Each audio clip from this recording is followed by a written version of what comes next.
ទេសភាពស្រុកស្រែនៅតំបន់ជើងភ្នំញោកភ្នំច្រមុះភ្នំបាទនារដូវ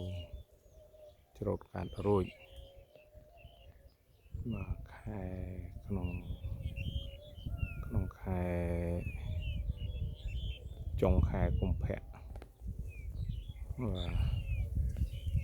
សម្រាប់ទេសភាពព្រៃភ្នំរដូវប្រាំង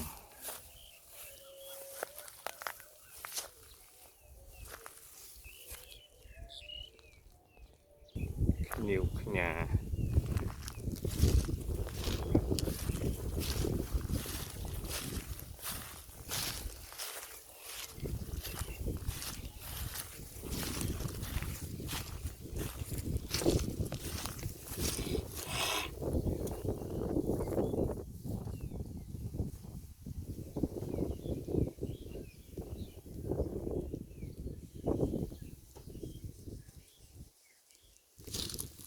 ភ្នំជុំវិញទាំងអស់មកតំបន់នេះ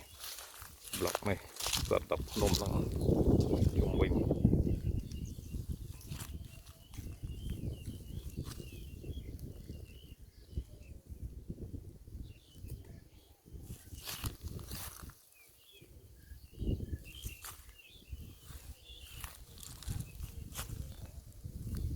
នេះអាខាងនេះទល់មុខស្អាត